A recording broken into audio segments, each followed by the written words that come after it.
በአይነቱ የመጀመሪያ ሆኗል የተባለለት አዲስ መሶብ ተንቀሳቃሽ ዲጂታል የመንግስት አገልግሎት ምንድነው የሚሰጠው አገልግሎት? ይሄን መረጃ ለእናንተ እናደርሳለን።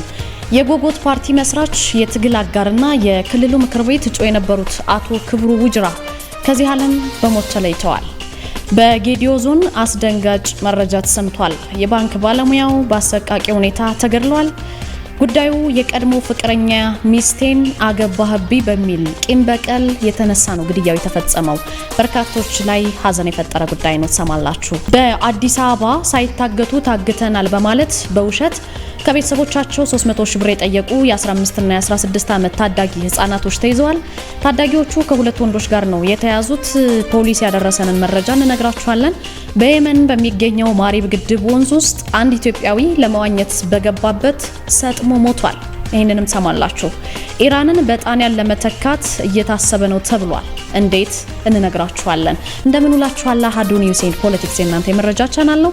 ለዛሬ ለሚያዝያ 15 ለሐሙስ ምሽት 11 ሰዓት ዜናዎችን ይዤ ቀርብ ያለው ናርዶስ አለማየሁ ከእናንተ ጋር ለጥቂት ደቂቃዎች ቆይታ አደርጋለሁ። ውድ ቤተሰቦቻችን ስለምትከታተሉን ከልብ አድርገን እናመሰግናለን። አዳዲስ ቤተሰቦቻችን ሰብስክራይብ አድርጉ። ከስር የሚገኘውን ላይክ፣ ሼር፣ ሰብስክራይብ የሚለውን በመጫን ዜናዎቻችን ለሌሎች ተደራሽ እንዲሆን አስተዋጽኦአችሁን አበርክቱ። ነባር ቤተሰቦቻችን ግን ሁሌም ከኛ ጋር ስለሆናችሁ በአሃዱ ኒውስ ኤንድ ፖለቲክስ እና በአሃዱ ሬዲዮ ስም እናመሰግናለን። በቀጥታ ወደ መረጃው እንለፍ።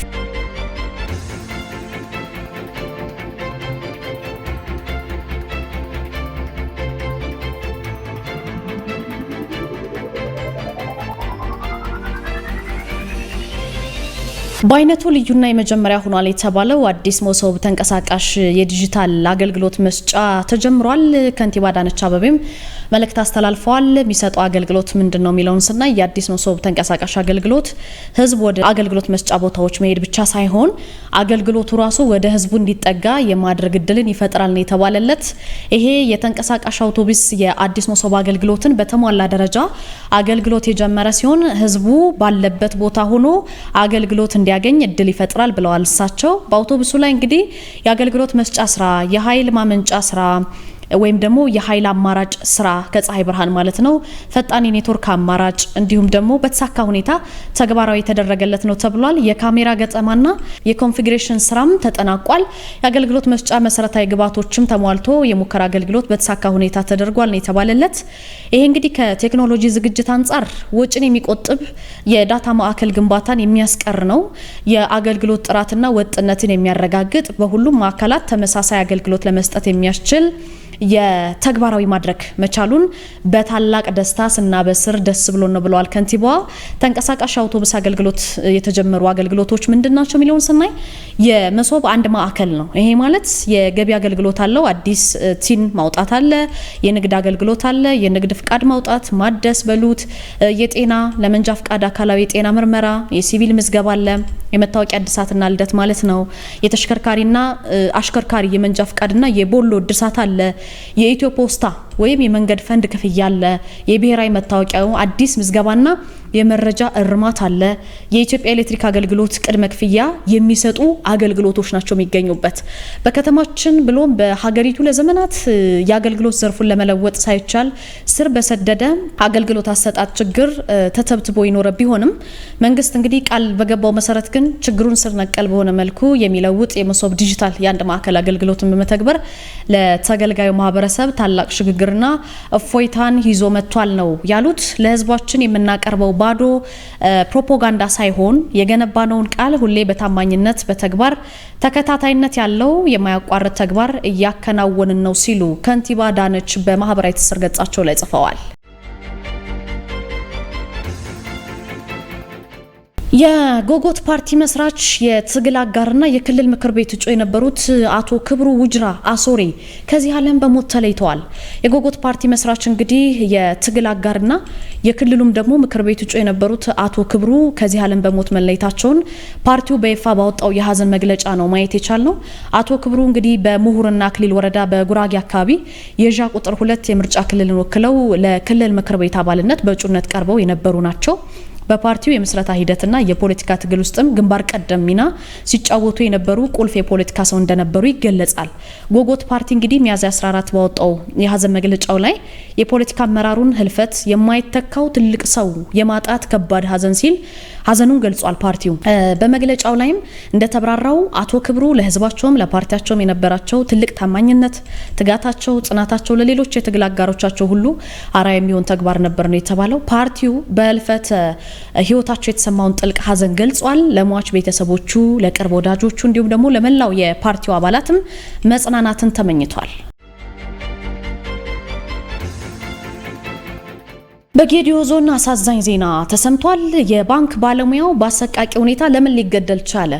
የቀድሞ ፍቅረኛ ሚስቴን አገባህብኝ በሚል ሰበብ ነው በቂም በቀል ግድያው የተፈጸመው። እንግዲህ በጌዲዮ ዞን ገደብ ከተማ ነው ይሄ የሆነው። የአቢሲኒያ ባንክ ሰራተኛ ነው የተባለው አቶ ተመስገን ዳንኤል ትላንትና ከጠዋቱ 2 ሰዓት ገደማ ላይ ወደ ስራ በመጓዝ ላይ ሳለ በአደባባይ በተተኮሰበት ጥይትና በደረሰበት የስለት ጥቃት ነው ህይወቱ ያለፈው። ይሄ ሙሽራ ግድያውን ፈጽሟል የተባሉት ተጠርጣሪ ግለሰብ በአሁኑ ሰዓት በፖሊስ ቁጥጥር ስር ውለዋል። ምርመራ ሁሉ እየተካሄደባቸው ነው። ይህን ጥቃት የፈጸመው አካል የዓይን እማኞችና የሟች የቅርብ ቤተሰቦች ግን ያሉት ምንድነው?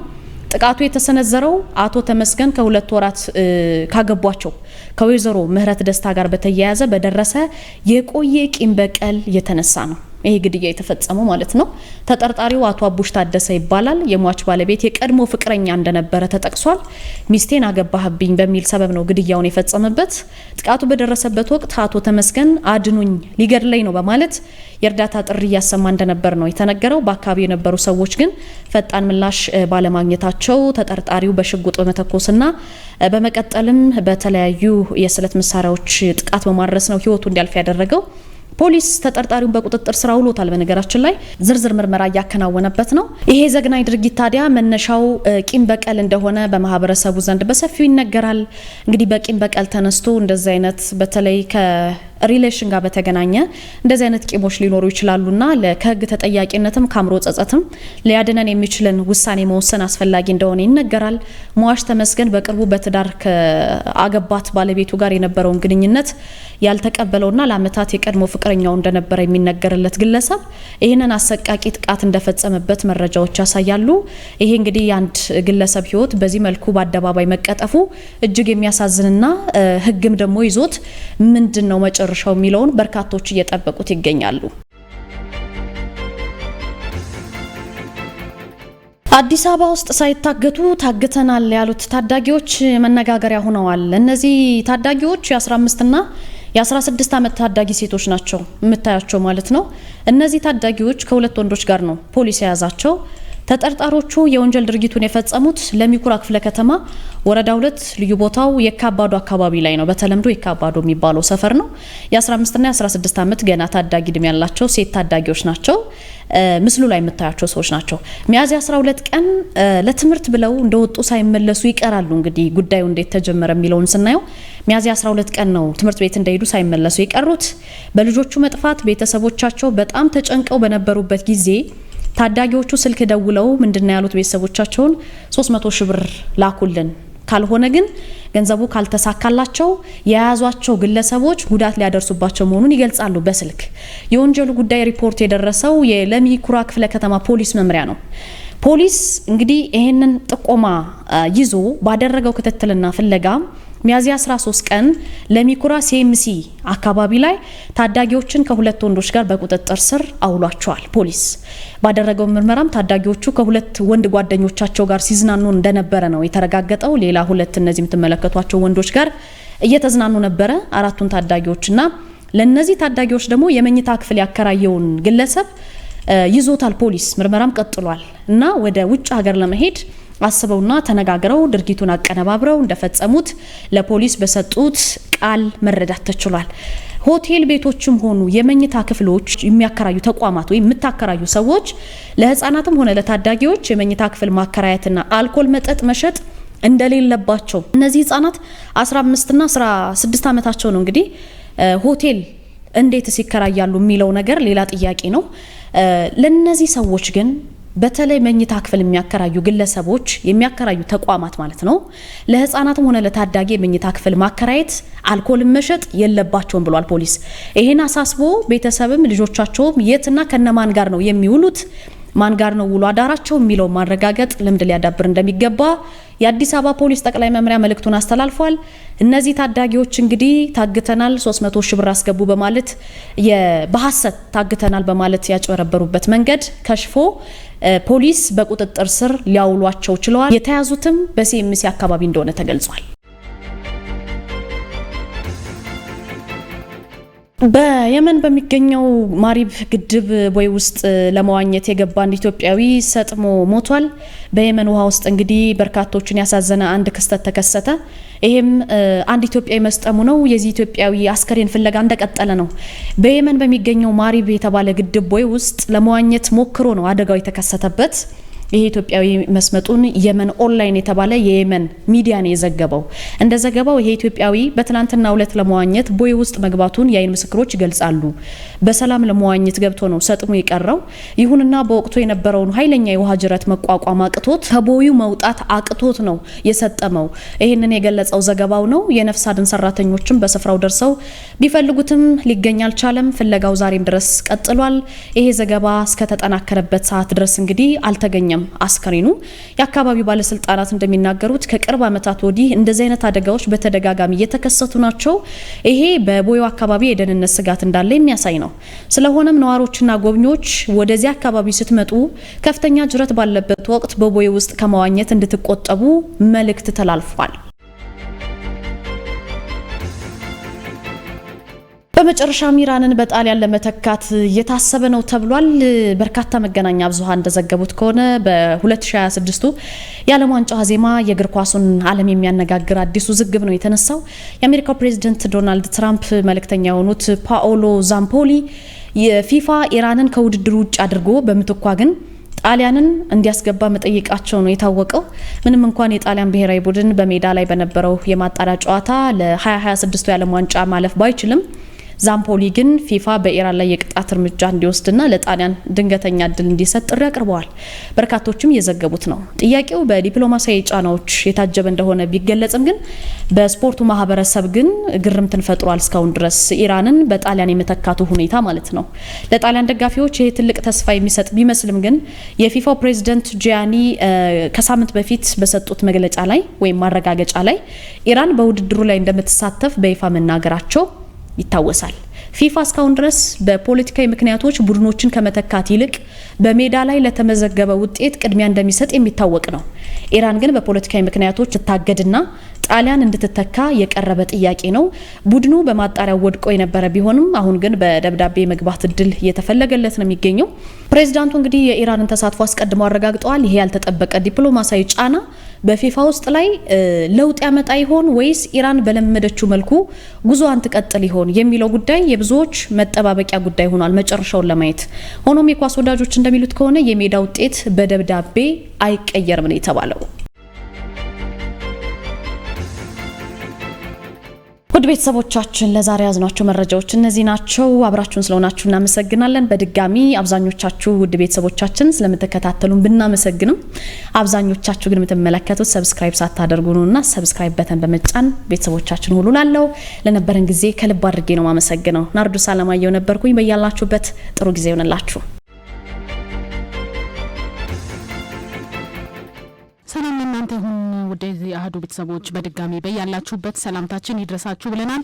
ከአህዱ ሬዲዮ 94.3 የሚያዝያ 15 2018 ዓመተ ምህረት የዕለተ ሐሙስ አህዱ ልሳን ማለዳችን ተጀምሯል። ለሐሳብ አስተያየት ጥቆማችሁ በ0940 0000 መጨረሻውን 02 እና 03 እንዲሁም 07 እያደረጋችሁ ደውሉልን። 7545 አጭር የጽሁፍ መቀበያችን ነው።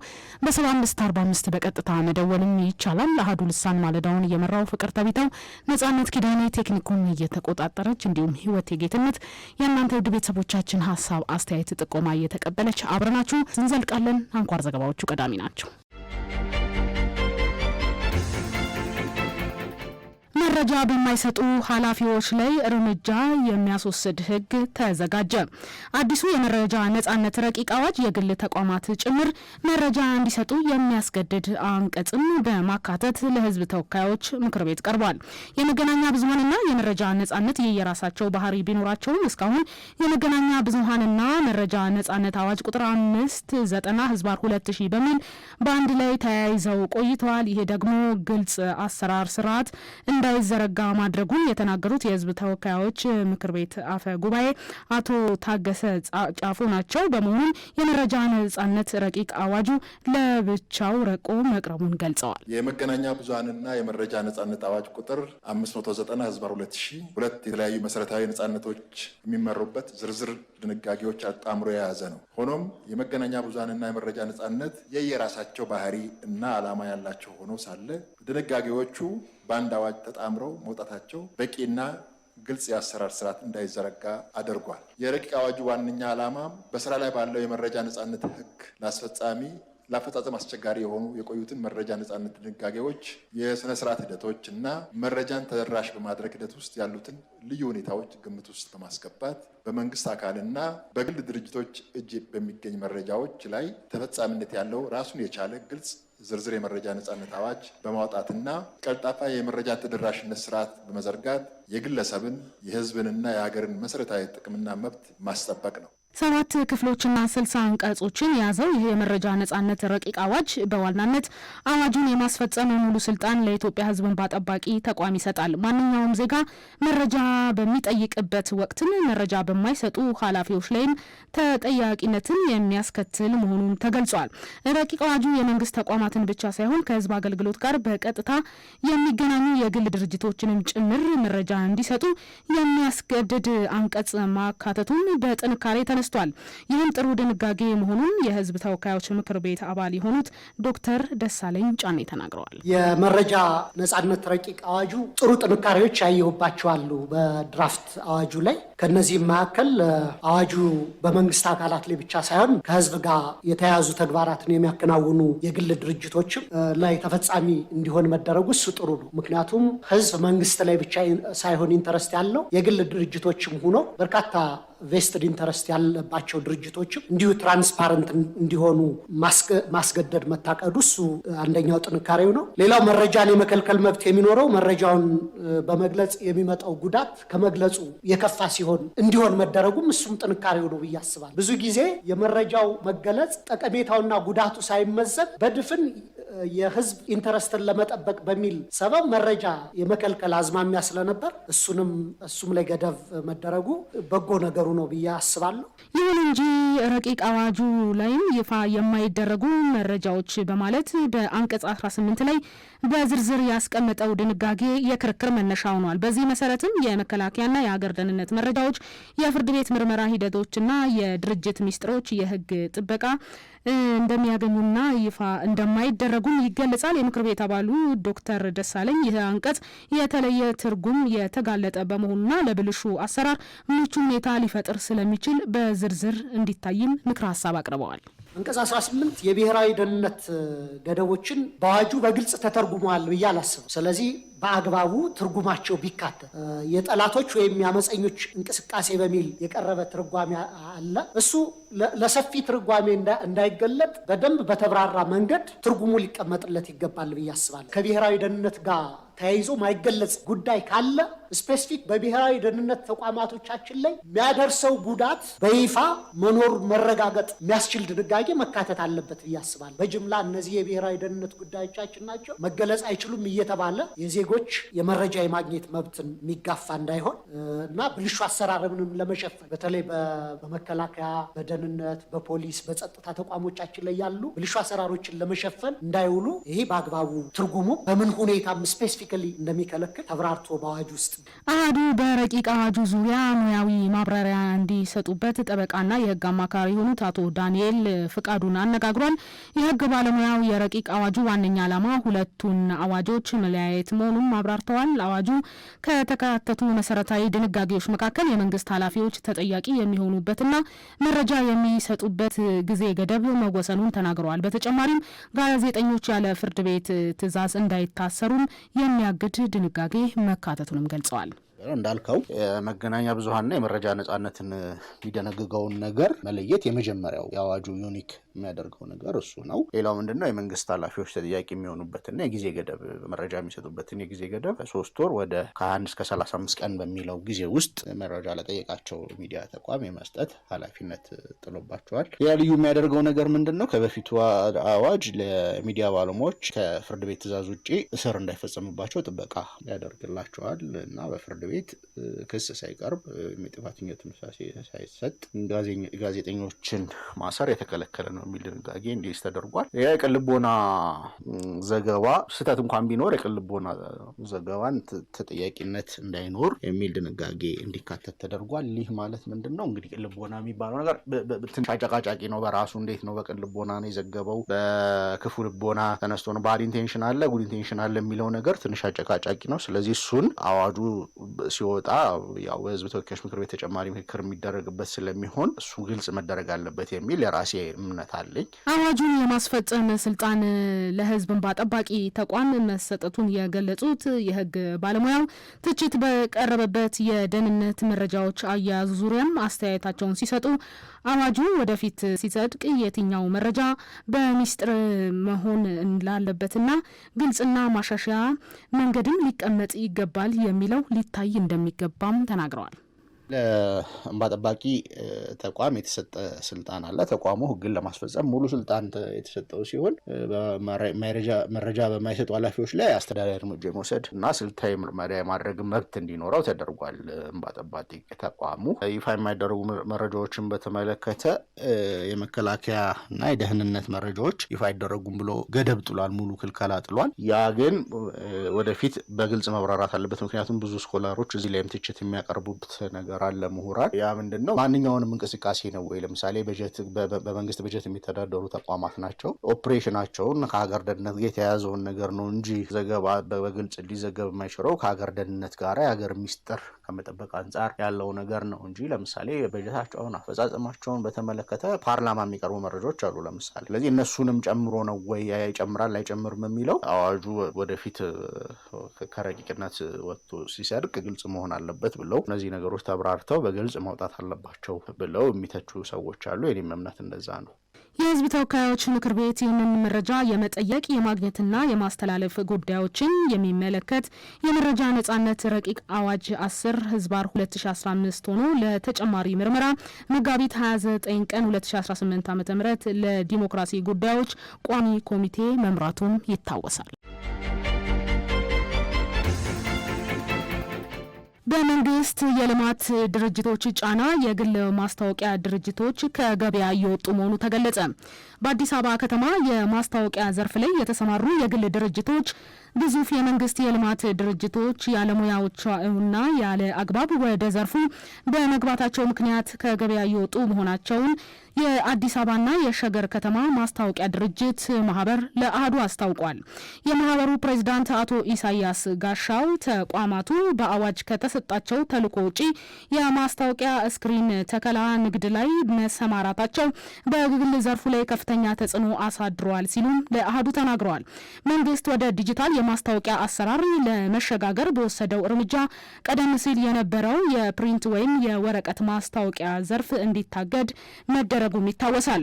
ይሁን እንጂ ይህን የዲጂታል ሽግግር ተከትሎ የግል ድርጅት ወደ ስራው እንዲገቡ እድል ከመስጠት ይልቅ የመንግስት የልማት ድርጅቶች ዘርፉን በብቸኝነት እየተቆጣጠሩት መሆኑንም ተናግረዋል። እነዚህ ተቋማት ለዋናው የንግድ ስራቸው ማስታወቂያን ብቻ ሳይሆን እንደ ማስታወቂያ ድርጅት በመሆን ስክሪኖችን በከተማው ቁልፍ ቦታዎች ላይ በመትከልና በመስቀል የግል ድርጅቶች ሊያገኙ የሚገባውን የገበያ ድርሻና ጥቅም መውሰዳቸውንም ገልጸዋል። በዚህም የገበያ ፉክክር ምክንያት የደረሰው ጉዳት አሳሳቢ ደረጃ ላይ መድረሱን የገለጹ ሲሆን ከ40 እስከ 50 የሚደርሱ ድርጅቶች ከገበያ መውጣታቸውንና መዘጋታቸውንም ጠቁመዋል።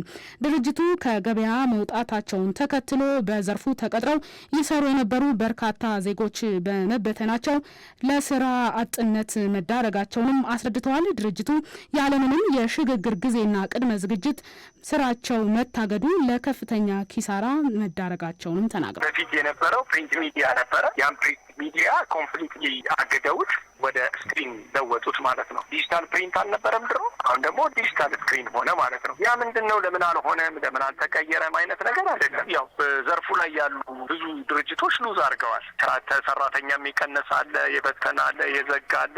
ዓለምን ይመራሉ ከሚባሉ ከነ አሜሪካ ጀምሮ አሜሪካ ላይ አለ፣ ወል ብራንዲንግ አለ፣ ፕሪንት ሚዲያው አለ፣ ዲጂታል ሚዲያውም አለ። ከኤርፖርት ብትነሳ ቴሌ አለ፣ ኢትዮጵያ አየር መንገድ ተክሏል፣ ኢትዮ ቴሌኮም ተክሏል፣ ኢትዮጵያ ንግድ ባንክ ተክሏል። ከዛ እነዚህ የመንግስት ተቋማት ስለሆኑ ነው ምነግርህ። ሲቀጥል ደግሞ የኢትዮጵያ ብሮድካስት ባለስልጣንና የአዲስ አበባ ግንባታ ፍቃድ ቁጥጥር ባለስልጣን ነው የእኛን ዘርፍ የሚመራው። የእኛን ዘርፍ እየመራ ህግና ደንብ አለው፣ መመሪያ አለው። ተግባባን። ኢትዮ ቴሌኮም ስልክ ማነጋገርና ኔትወርክ መትከል ነው ስራው እንጂ ስክሪን መትከል አልነበረም። ኢትዮጵያ ንግድ ባንክ ብር ማስቀመጥ፣ ብር መስጠት፣ ብር ማበደር አይደለ በአዋጅ የተቋቋመው። አየር መንገድ የአየር ትራንስፖርት ላይ ነው ያለው፣ ህዝብን ማመላለስ። ዘርፋቸውንና ስራቸው ሰው ብዙ ማስታወቂያ ቢሮዎችን፣ ወጣቶችን እድል እነዚህ ተቋማት ናቸው። ማህበሩ አባላቱ እያቀረቡ ያለውን ቅሬታ መነሻ በማድረግ ድምጽ ለመሆን እየጣረ መሆኑን የገለጹት ፕሬዝዳንቱ መንግስት ወደ ስራቸው እንዲመለሱና የግል ማስታወቂያ ድርጅቶች የመስራት መብታቸው እንዲከበርም ጥሪ አቅርበዋል። ድርጅቶቹ ከገበያ እየወጡ ያሉት በቴክኖሎጂ ሽግግር ምክንያት ሳይሆን በመንግስት ተቋማት የስራ ጣልቃ ገብነትና በፍትሃዊ የገበያ ውድድር አለመኖር መሆኑንም ጠቁመዋል። በመራጮች የምዝገባ ሂደት ላይ የማህበረሰቡ ግንዛቤና የመረጃ እጥረት መኖሩ ሂደቱን ውስብስብ እንዳደረገው ተገለጸ። የብሔራዊ ምርጫ ቦርድ ለመራጮች የሰጠው የ1 ወር ከ15 ቀን ገደብ በትናንትናው ዕለት መጠናቀቁ ይታወቃል። አህዱ በመራጮች ምዝገባ ሂደት ላይ የታዩ ክፍተቶች ምንድናቸው ሲል የሲቪክ ማህበራትን አነጋግሮበታል። የቪዥን ኢትዮጵያ ኮንግረስ ፎር ዲሞክራሲ መስራችና ዋና ዳይሬክተር አቶ ታደለ ደርሰ የመራጮች ምዝገባ ሂደትን መታዘባቸውን የገለጹ ሲሆን በሂደቱም ማህበረሰቡ ካርድ ለምን እንደሚወስድና ለምን መምረጥ እንዳለበት እንብዛም የቅድመ ማንቂያ ስራ እንዳልተሰራ መመልከታቸውንና መታዘባቸውን ለአህዱ ተናግረዋል። ኖር ምንድነው ላክ ኦፍ አዌርነስ ክሬሽን ነው ሁሉ የፈጠረው። ማንም ሰው ብቃት ያለው ሰው የለም። ሁሉም ሰው በትምህርት ነው መማር። ከአንድ ብርቱ ሁለት መድኃኒቱ የሚባል ብይላል የሀገራችን እናት። ዛሬ እኔ ብልጽግና ይመረጥ ኢዜማ ይመረጥ ማንም ይመረጥ ይሄ የኢትዮጵያ ውሳኔ። ነገር ግን ቅድመ ምርጫ ህብረተሰቡ አስፈላጊው ትምህርት ተሰጥቶት ካርድ እንዲይዝና ህጋዊ እንዲሆን ያስፈልጋል። በመምረጫ ቦታው ላይ ቢያንስ 6 ዓመት መኖር ይኖርበታል። ለመምረጥ 18 ዓመት፣ ለመመረጥ 22 ዓመት መኖር ይኖርበታል። ሌላው ደግሞ ህግ መብታቸውን ከከለከላቸው ውጪ ንቁ ተሳትፎ እንዲያደርጉ ያስፈልጋል። መምረጥ ዲሞክራሲ መብት ነው። ስለዚህ ዜጎች ህገ መንግስታዊ ኃላፊነታቸው ተወጥተው ህገ መንግስታዊ መብታቸውን ማስከበር እንዲችሉ የግንዛቤ ማዳበሪያ ትምህርት የሚሰራ ስራ ስለሆነ ጥቂት ብልጣብልጦች የሚያደርጉት ስራ ስለሆነ በግንዛቤ ማዳበሪያ ይቀረፋል የሚል አመለካከት የኮኔክት ፊውቸር ኮሚኒቲ ዋና ስራ አስኪያጅ ወይም ድርጅትም ዋና ኃላፊ ታሪኩ ተንኮሉ በበኩላቸው መራጩ ማህበረሰብ በኩል በቂ የሆነ የመረጃ ተደራሽነት ባለመኖሩ ምክንያት አንዳንዶቹ መምረጥ እየፈለጉ ካርድ ሳይወስዱ የተሰጠው ቀነ ገደብ እንዳለቀባቸውም ለአህዱ ተናግረዋል። በአጠቃላይ እንደ ማህበረሰብ የሆኑ ነገሮች ይኖራሉ። ያጣጣዋል ሰዎች አሁን ወደ መጨረሻው አካባቢ ነው መምረጥ እንኳን መብታቸው መሆኑን ከተደጋጋሚ የመራጮች ትምህርት በኋላ የመጡ ሰዎች አሉ። እስቲ በመረጃ ጻፍ ሳይመዘገብ የቀረሰው የለም ብዬ አላምንም። ምክንያቱም ዛሬ እንኳን እንደምሳሌ የሆነ ሰው እኔ እኮ በቃ መርጠውን አውቃለሁ ተመዝግበሻል ለመራጮች ምዝገባ ስል አልተመዘገብኩም። ካልተመዘገብን እኮ ይህ ሁሉ እድል የለንም። የተማረ ሰው ትልቅ ሰው የምትለው ነው። ይሄ የመረጃ እጥረት መሬት ላይ ያለ። በመራጮች የምዝገባ ሂደት ላይ የታየው ወይም የተስተዋሉ ክፍተቶች በምርጫ ዕለት ላይም የግንዛቤና የመረጃ ክፍተቱ እንዳይቀጥል በቀዳሚነት የሚመለከታቸው አካላት በቅንጅት በመሆን ማህበረሰቡን ከወዲሁ የማንቃት ስራ ሊሰሩ እንደሚገባም አህዱ ያነጋገራቸው የሲቪክ ማህበራት ተናግረዋል። የመራጮች ምዝገባ የጊዜ ገደብ እንዲራዘም የሚጠይቁ የፖለቲካ ፓርቲዎች እንዳሉም አህዱ ለማወቅ ችሏል።